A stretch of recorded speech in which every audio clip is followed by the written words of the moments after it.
Welcome to Stay on Track podcast with Poolson Oden Law Firm. Danny Poolson, along with my amazing co-host, Patricia Oden. Our vision is to help 500 families battling injuries by year 2028. Our motto is that we help people who are hurt. Our goal is to earn each client's trust by showing up for them every day. When we say at PO in our office, we think protecting others. We started this podcast to share knowledge, experience, and insights free of charge to better spread our vision and serve our communities near and far. Today we are airing episode 9 of Stay on Track podcast with Poolson Oden Law Firm, and we're discussing property damage claims with a very special guest who needs no introduction, but we're going to introduce her anyway. My mom, Patricia Poolson. Hi. Welcome. Thank you so much for having me. Oh, we're so excited. So there's not enough time in the day for this show, okay? So we're going to have to try and... Reader's Digest condensed version. Something like that. So, Mom, before I get into your qualifications and who you are and learn a little bit about you, you have been asking to come on the show. Is that fair? Yes. Okay. Why? Well, I think this is a wonderful thing that you all are doing, and I just want to be a part of it. I'm so proud of you guys. So nice. Like a true Italian mother. Okay. Yeah. Okay. Let's be honest. Are you nervous at all? Yeah. You are? Okay. Tell us about that. Well, I mean, I feel like I'm on the spot. Like somebody's, like going to question me and ask me questions, and am I going to have the right answer? And what is the right answer? So, yeah. So you got a little bit of nerves in you. A little anxiety, yeah. Okay. All right. Well, did Annie swear you in before you got in? Yes. She swore you in? Yes, Okay. she did very well. And you said you were going to tell the truth, the whole truth, nothing but the truth? Absolutely. Yeah. No, I get it. You're sitting between two lawyers, so I understand that. Yeah. Well, you don't have to be nervous. Carissa does not bite. I'm really nice. I know. I think it's you I'm more worried about. Oh, all right. Let's get to your qualifications then. Well, wait, that's good. Let's pull the curtain back a little bit, Mom. Yeah. What you mean you're worried about me? Hit me. You just like a perfectionist. Oh, I love this. Oh, let's keep going. Yeah. He is. Don't you think? He's a perfectionist, and he dots all of his I's and crosses all of his T's, and sometimes I feel like I might not be able to measure up. I'll tell you this. I've sat in the hot seat already. You're the special guest today. Okay. Chris is loving this. I'm going to have to work on getting the target off of me and back onto you. Okay. Is that cool? Yeah, I like All right. that. Yeah. All right. And I'm going to take what you just said as a compliment. Absolutely. It was meant Definitely that way. compliment. Definite compliment. For sure. Yeah. For everybody who's listening and not watching, my mom definitely just looked at me and rolled her eyes. Okay. Oh, that's my son. Yes. Okay. Only when he does something good, right? You always do good things. Oh, I love you. Okay, let's get back to Patricia Elaine Karimi Let's Poolson. do it. So, Let's do it. if I can, real quick, we've got her CV here, which is 3 pages. What partner? I mean, Yeah, I was supposed to be the one that did the qualifications, and then I read through the 3 pages, and I was like, I'm going to do terrible with this. I mean, it's so very stout. I mean, so much on there. Thank You've you. dedicated like your whole life to being in the medical field and helping people. I love what I do. Like, I love being a nurse. And if I died and was reincarnated, I'd be a nurse again. I love the indigent and the underserved. That's my passion. Yeah, and when Chris is complimenting you, all I think is the similarity between what it is we do here and then your focus on education, right? It's like the apple doesn't fall far from the tree, and your education is, from New Orleans, Cabrini High School. Yeah. Yay, Crescent. You want to do a little Cabrini cheer for us real quick? I don't remember a lot of You don't? No. Okay. I was a ball player. I wasn't a cheerleader. I know, and you and Carissa have that in common. Yes. Volleyball. Don't you Play love volleyball? I do love volleyball. We won city. when I was you? a sophomore at Cabrini. Mm-hmm. It's so fun. Yes. It's the best. Yeah. And so that was in the 70s, and you did. Oh, I do remember our logo. Okay, We are well- Foxy, we are fine, we are the class of 79. And we are airing episode 9. Oh, nice. Good job, huh? Look at that. God Yeah. had a plan. Yeah, the rhythm that I got, we're going to give credit to my mom, right? Or the lack thereof. Anywho. So then Charity Hospital School of Nursing, Yes. registered nurse, and then bachelor's from LSU Health Sciences Center, and then a master's of nursing administration from LSU Health Sciences Center. That's correct. And so what are you doing today professionally in the medical field? So professionally, I work for the Louisiana Department of Health, and I am a medical certification specialist supervisor. And we are contracted with CMS, which is the Centers of Medicaid and Medicare Services from the federal government, to perform surveys of facilities that accept Medicare, Medicaid funding. And so almost everything related to healthcare we survey. And we make sure that they follow regulatory compliance as per the federal and state laws or regulations. Lots of paperwork, Lots of paperwork. patient care for you. No, we really kind of not. We're more like investigators.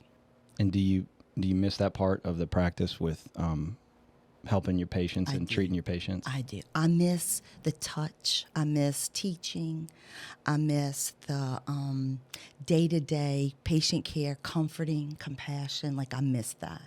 But I'm able to do that in this job as well, just not in a direct care way.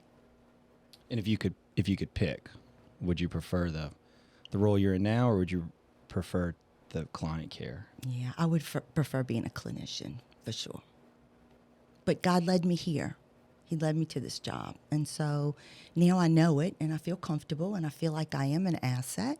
And so this is where I'm supposed to be. Because you're investigating to protect, to make sure that they're helping those that are on Medicare, Medicaid, right? That's correct. Okay. And they can't. That's usually the poorest. Right, The poor. yeah, and people that, reside in nursing homes and assisted living facilities and home and community-based service facilities. The group home, medical needs, people that, live in group homes, and really anybody, hospitals. We do hospitals as well. My department, my field office doesn't do hospitals, but our department, the big umbrella of LDH, they're our hospital team as well. So we just make sure people are following the regulations and providing, good quality patient care. Like your desire to be a nurse and your desire to obtain education and serve or whatever, where do you think that comes from? I've wanted to be a nurse since I was a little girl, like 3. I've always been a caretaker, and I've always had a need to nurture. Like I had plenty of baby dolls growing up. And so my dolls were my comfort. And so I've always loved babies. And from a little bitty girl, I wanted to be a nurse. Plus, I like the white stockings and the white shoes and the white cap. That's hilarious. I love that. That really attracted me to it. But, it's so much more than that. But, I like that look. A fashionista. Fashion. No, that's fantastic. So, tell it. Yeah, tell. So you're in the medical profession. You want to be a nurse. You go to school pretty quickly after Cabrini, and you're working. And so, Patricia Elaine Karimi, what's that look like? So when I was 14, I candy striped at Lakeside Hospital where you were born. And I loved it. I loved the babies. I loved labor and delivery. I loved all that. And so my focus was in high school to take all the academic courses so that I could go to college. Because at the time, they had a general degree, a general diploma, a business, and an academic. So I went and I struggled. Can I just tell you? It was not easy. And so then when I got out, when I graduated, I applied to Charity Hospital School of Nursing and got accepted. So immediately you go to nursing school and you do your academic courses at UNO, which was very difficult, very difficult. But you did the academics there, and then in the afternoon you went to Charity Hospital. Then they put you in clinicals right away, so you know what it's like right away. And Charity Hospital, wow, what an experience. because it was the indigent, the underserved, the gunshot wounds, the things that you read about, you see there. And it was a great learning opportunity for me. And it made me decide very quickly, I'm either going to do this or not, because they throw you right in and you know what you're getting into. And I liked it.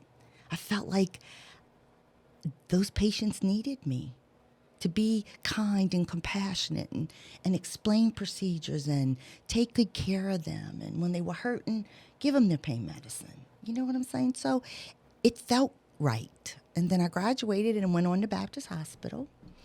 And I worked in the neonatal intensive care. And that was another calling. That was just the best experience ever. But after about 5 years, I started burning out because it just seemed like every baby was sick. And every baby wasn't sick, but that's all I saw. Mm-hmm. And so then your dad went back to school. We both couldn't do, shifts. I had to have a stable job, 9-to-5 job. And so Alina Stringer was working at Charity, and she loved it. And she said, come be with me. And so I said, oh, Alina, I can't. I just, it was rough when I went to nursing school. I just can't. And she said, come apply. And I went to apply, and I just felt, when I got there, I thought, oh, I just can't. Baptist was such a Taj Mahal compared to that. And so I took the job because I needed to have a stable life for my children. I wanted to have more children.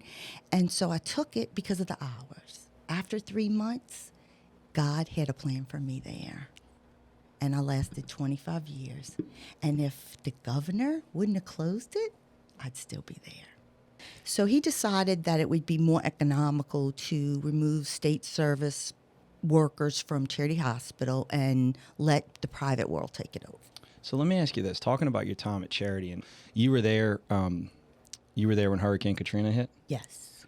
And I've seen pictures. It was triage basically, right? I mean, it was the National Guard came, and we worked out of tents on South Johnson Street, and it was like a MASH unit, and we set up a dental area with dental supplies, chairs, with the Corps of whatever, the Army Corps of Engineers. Yeah, and I don't know if it was them. Oh, wasn't them? It was the Army or some armed force. Well, the Corps of Engineers, you're not getting credit on this show for helping in Hurricane Katrina. No. It wasn't you. They didn't do good.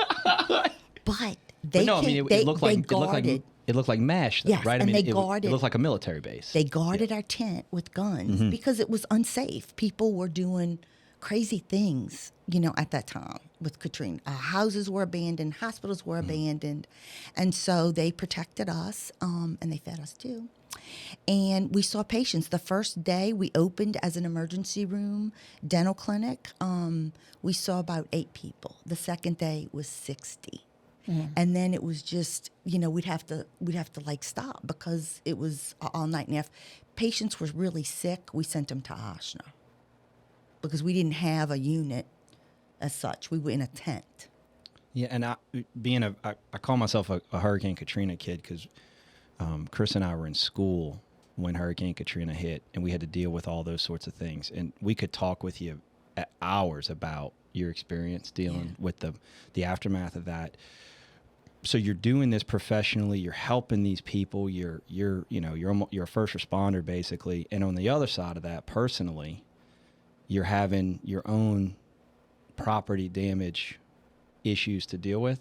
Yeah, and my husband had just died. Tell us. Well, so Danny, so your dad died July the 3rd, and Katrina was August the 28th? It's 29th, maybe. 28th to 29th. Yeah. So I had just been back at work for a couple of weeks, and then Katrina hit. So I had to put grief on the back burner because at this point I had to survive. I had, you were in college, Rachel was in college. I had Aaron and Ashley with me. I had a house where we had no electricity and damage.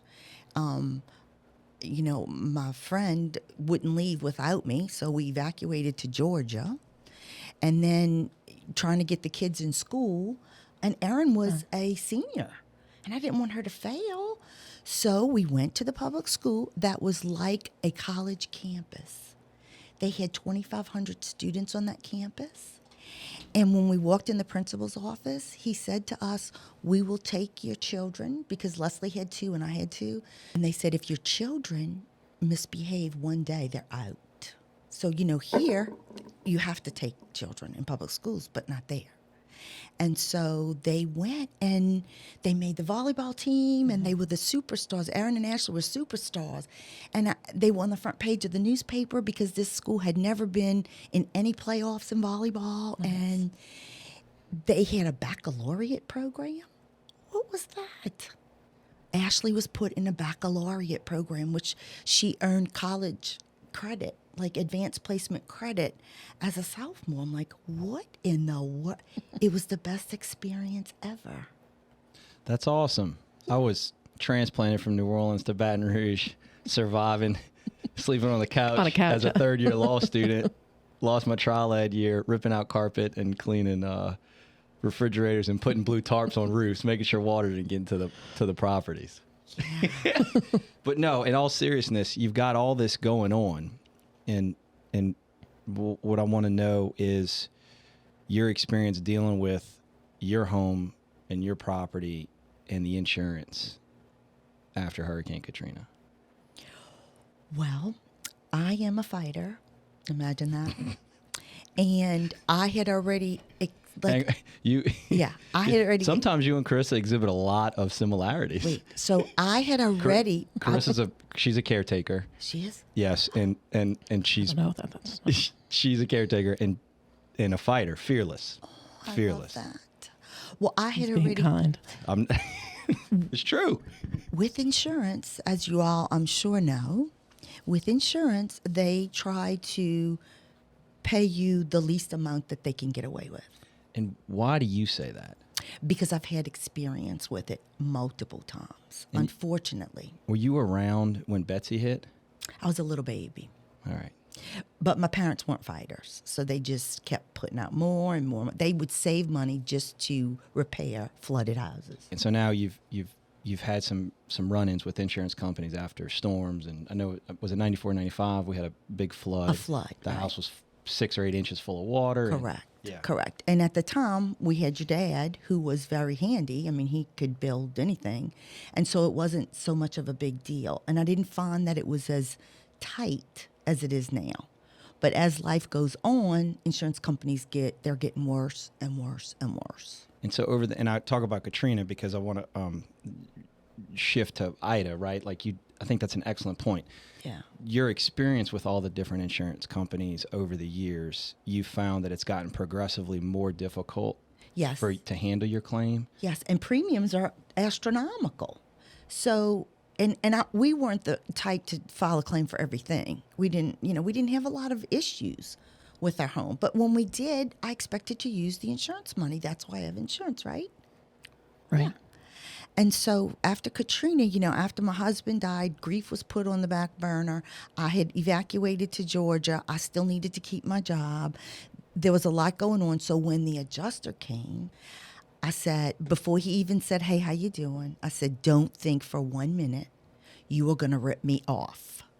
These are the things that were damaged, and this is what I want repaired. And I want it repaired with quality. I don't want, whatever." And he just looked at me and he said, "Lady, I'm going to give you whatever you want." With Hurricane Ida, did you also have damage like you did with Katrina? Oh, the damage was tons worse. I lost a gable on the top story of my house, and it fell off before the winds were like 20 miles an hour. So when the winds really kicked up, it lifted my roof.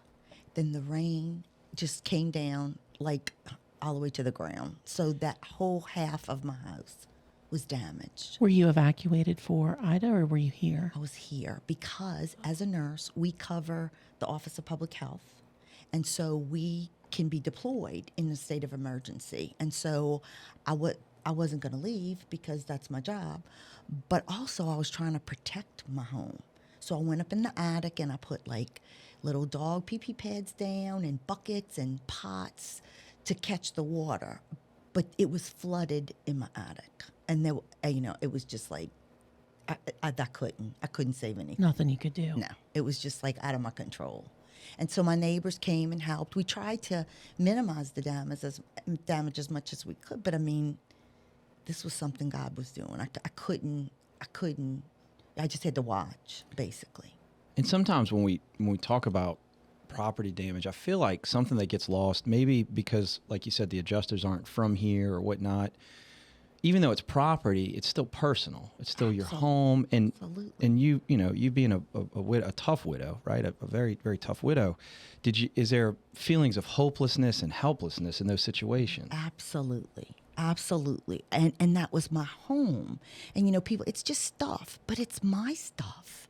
When you see things damaged and you see mold growing like within hours because it's so hot and there's no electricity, it's my stuff. And it's stuff that I've worked for. And it was my home. Like, yes, I have an emotional tie to my home. It's my home. And so, yeah, I just felt just like, why? Like, it was just very, very distressing for sure. Yeah, I think that's a good point, partner, because you don't think about, I know after Katrina being displaced to Colorado, a lot of people would say to me, well, I don't understand. People should have just left. Why didn't they just leave? Right? Like get in a car and drive. Like it was no big deal to just go away, not realizing some people don't have the means to leave or their jobs are here and they're essential personnel like you, right? And then you're in that environment watching your home being destroyed, worrying about your safety, correct, family safety, like you're in the midst of it. Yeah. So I think that's, it's not just property, right? No. That sounds cold. Yeah. It's more than that. Mm-hmm. And, you work so hard to have something beautiful and make it pretty and make it yours. And, and then just to see it just destroyed in a matter of 5 hours, like, yeah. And then tell us about your claims experience after that. So was it just as good as Katrina? No.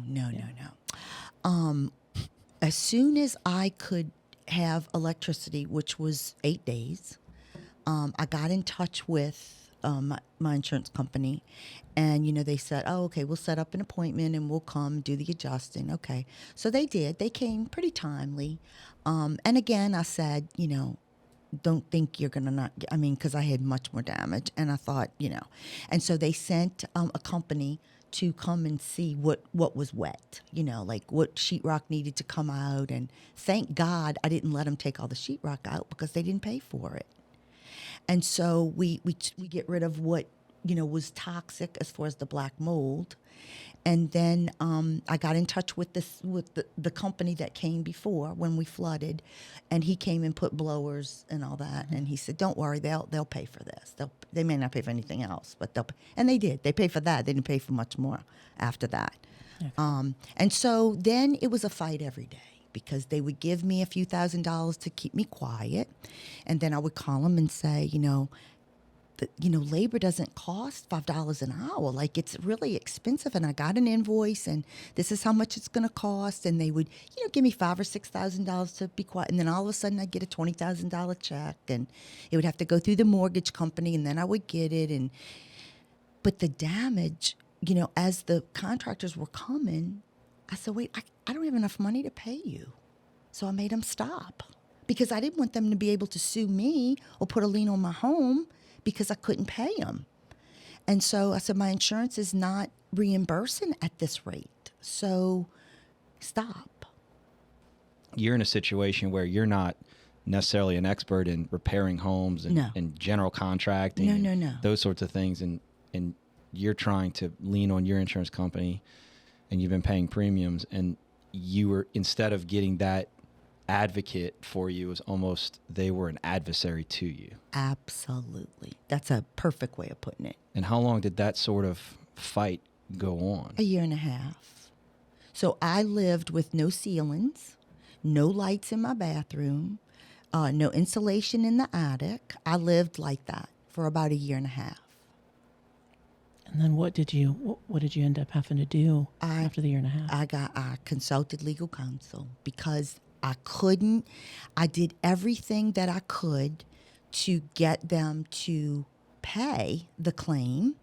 And they just said, that figure's too high. And, I said, this is my home. Like, and I want it fixed. I had replacement costs. It wasn't like I didn't pay my premiums. We paid very high premiums. And so I said, I want this to be like before Ida. Like it was. Yeah. I didn't want to put gold chandeliers up, the fans. I wanted comparable. I didn't want to, if it was an upgrade, was willing to pay, but I didn't even have the bare minimum, much less to upgrade.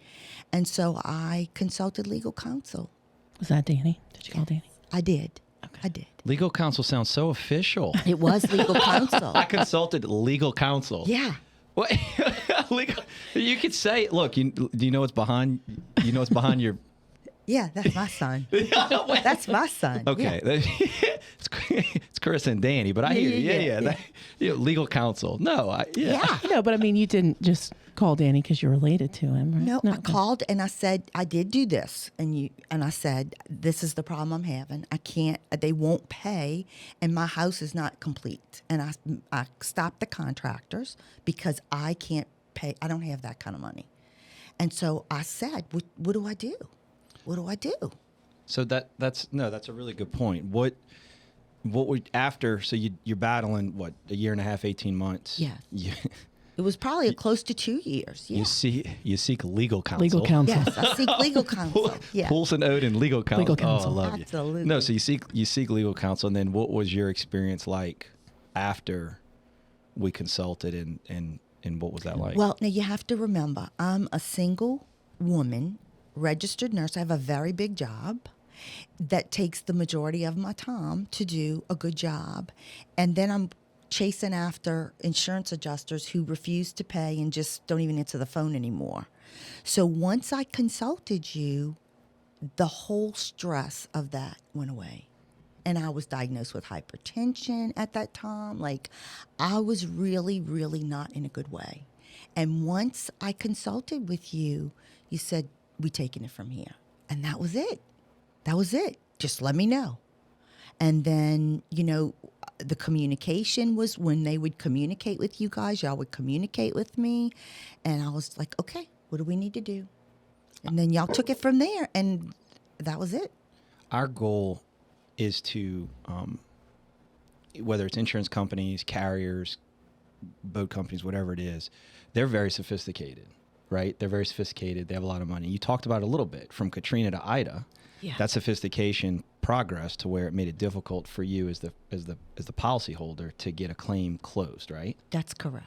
And so our goal, Carissa and I, focus on putting a team together to then combat that and do the best thing for you, right? As a client, Yes. right? You, like the hair club commercial. You're not just his mother; you're a client, right? I do that. I don't know why. I try and bring levity to things, but in all reality, our goal is to put a team around our clients to then go do the best for them to get them closure, right? So then they can move forward. Do you feel like, and just so people know, my mom's Italian and she keeps you honest. She keeps you honest, right? So whether it's good or bad or ugly, she's going to tell you. I learned that from her. But do you feel like our office, putting a team around you, did that for you? It was the best experience since Ida that I had once I gave it to you. And I must say, when I would call, because, what's going to happen, what's going on, I like to know. And sometimes we don't know till we know. You always said, Ma, we got this. Just, we'll let you know. We got this. Like, so I felt like the burden of the fight was on you and not me. And so I got to let that go. Like, and it was a good feeling to let it go. Yeah. Not all my conversations with our clients go that smoothly. It's what we do is tough, and so thank you very much for saying that. But seriously though, you're my mom, but you're not saying that because you're my mom. No, I would be blatantly honest with you. I would share the truth. Yeah, just so the audience knows we didn't prep you before. No, right? and he didn't pay me anything. And didn't pay you anything. Yeah, so And did we send you questions? No. No, huh? No. Was that part of your anxiety before we started? Yes, it was part of my anxiety. But I would tell you, truthfully, Yeah, it was a burden lifted off of me that I was carrying for over a year and a half. Did you feel like, and we've never really had this conversation, right? And I'm asking because you're in the hot seat and I get to ask you whatever I want. It's okay. But did you feel like you had an advocate with you? Did you had an ally with you that was with you and you were going to be okay? Yes. Yes. I felt like the confidence that you all shared with me, I knew it was going to be okay. And, you know, I have control issues. Another? Me too.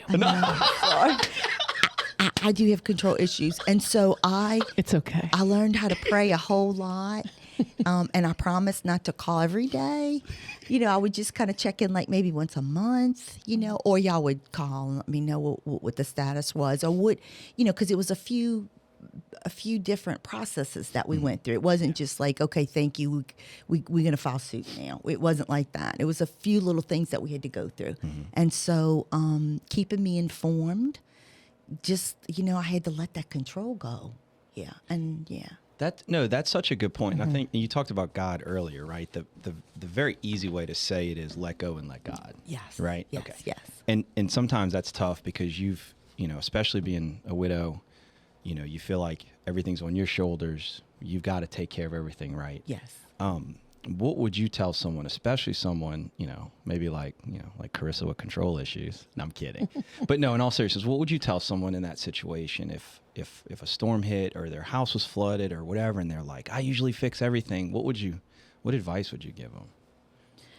Well, you know, realize that you're not in control. Like God is more powerful than me. Imagine that. Yeah, she did. And so really and truly, you have to kind of let go and know that, you know, he's got your back always. You know, he had my back. And be patient because a 2-year ordeal, that was something for me because I'm not patient and I'm a control freak. So I've had to learn patience through all this and know that it was going to work out. And I think having the support I had from you guys, I knew it was going to work out because you kept telling me it was. But looking back, do you seeking legal counsel? I'm still laughing about that. Legal counsel. Kind of like, would you have maybe started that earlier?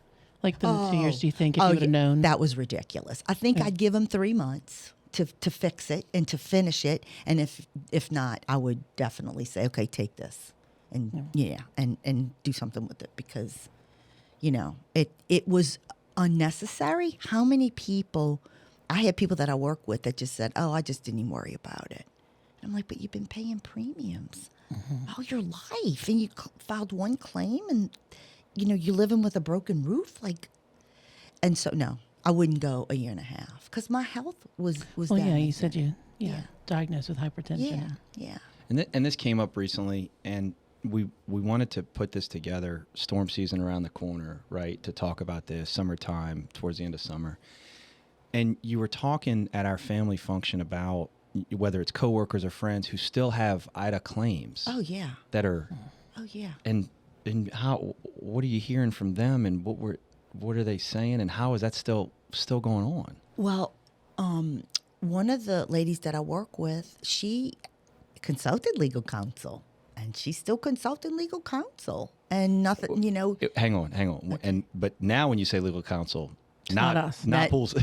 No.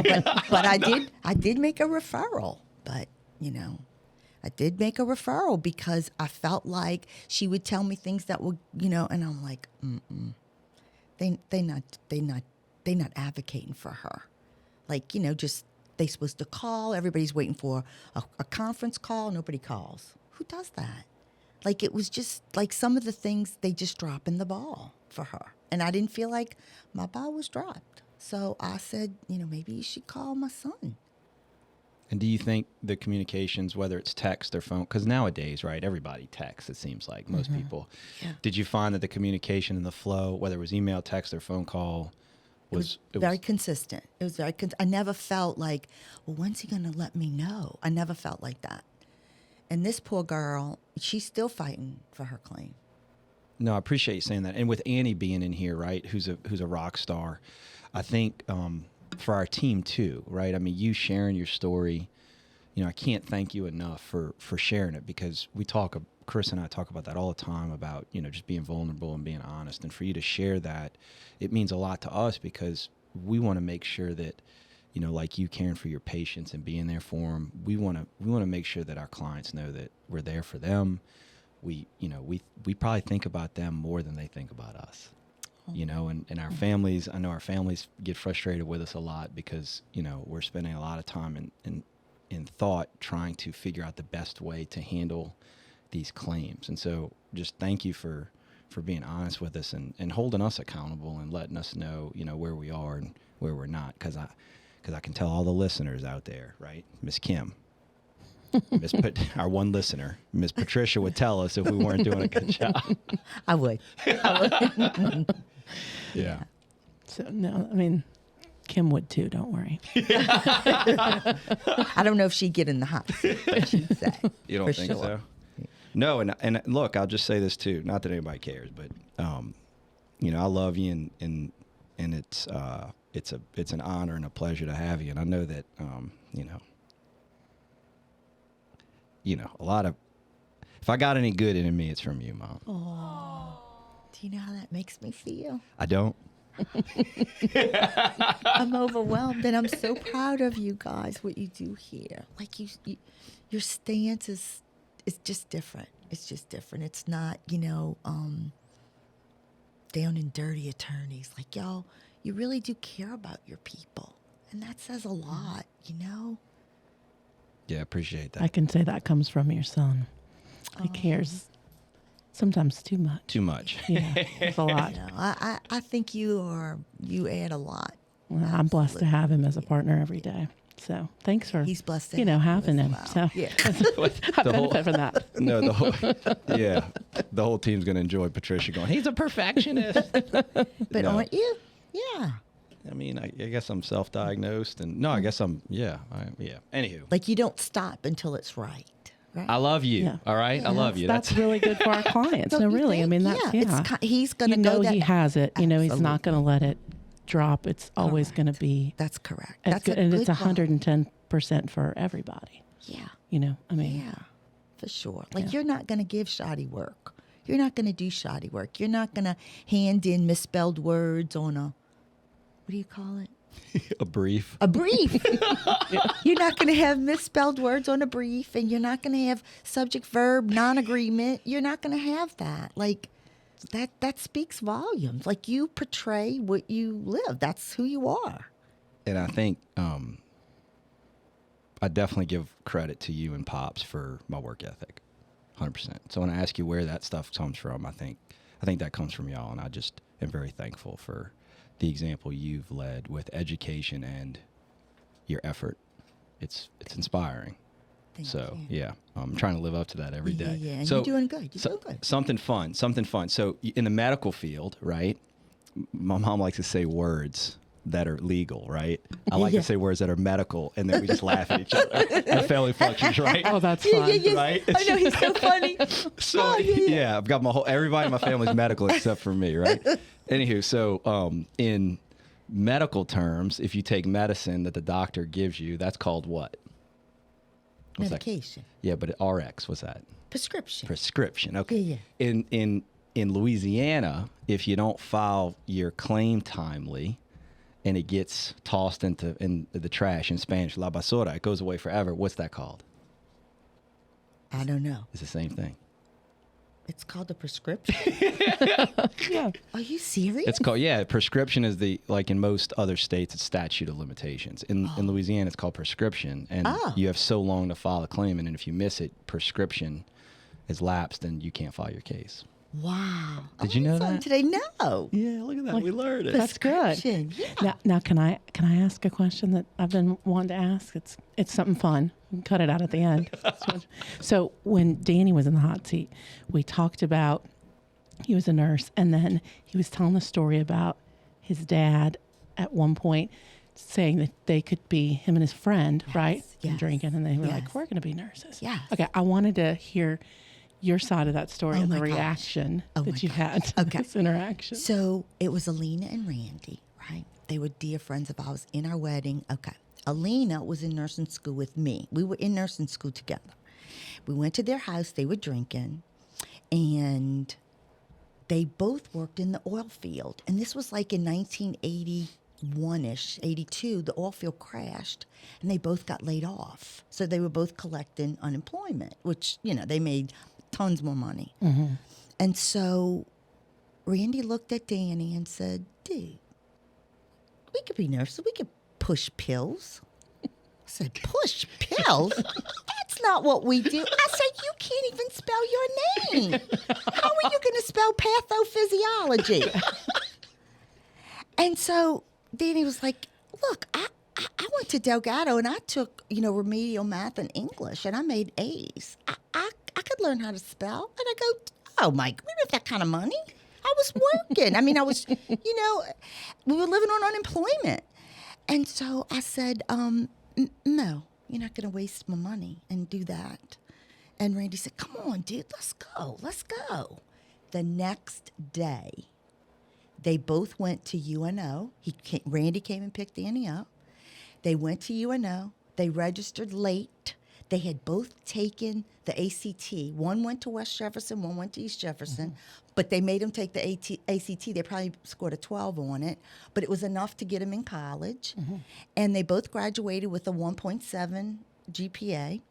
And my husband took woodworking and special ed because he just needed a diploma to get out. Mm-hmm. And so they started UNO. They took them. And I'm like, what? How much is this going to cost? You're going to be wasting I told my money. You. Keep you honest. Please continue. We don't have the money for you. Don't even know how to spell. Like, how you going to do that? And me, I struggled, right? Remember I told you I struggled at UNO. I struggled at Cabrini. And I thought, there's no way. Not only did they just rise to the occasion, they were on the Chancellor's Honor Roll, the President's Honor Roll. Unbelievable. I'm like, oh my God. Like they just soared like eagles, both of them. And then they applied to nursing school and got in nursing school. I was like, oh my. He was so much smarter than me. Like things came easy to him and he did so well. And, it was just an eye opener that if you promote that with your children when they're little, he could have been so much more. He loved being nurse anesthetist. Oh, and then he started working at charity where I worked and decided he could do surgery better than the residents. And so he came home one day and he said, I want to go to medical school. I said, you have really lost your mind. Really? How many kids you had at that point? 4. Oh, bless you, huh? 4. And I said, no, honey, I love you. But at the time, he was like in his 30s. I said, it's too, like, you needed to start this 10 years ago. Like, we need a house. We need to educate our children. Like, and he wanted to be a plastic surgeon, not to do, plastics like fix faces and stuff. He wanted to do microsurgery. Like, if people's arms got blown off, he would put them back together. That's what he wanted to do. And he could have. He'd have made it for sure. He was smart enough to do it. And so he said, well, what about doing anesthesia? And that was only 2.5 years. And so I said, as long as we keep the kids in school and we keep the house, we'll do it. And so he did, and he excelled at that as well. And then who would have ever thought? He did a lot of things that I didn't know about till he died. Mm-hmm. People talked at his eulogy and said some of the kind things that he did. Like one of his nurse friends had a baby that had some issues, medical issues, and her goal was just to give him breast milk, but she had to work.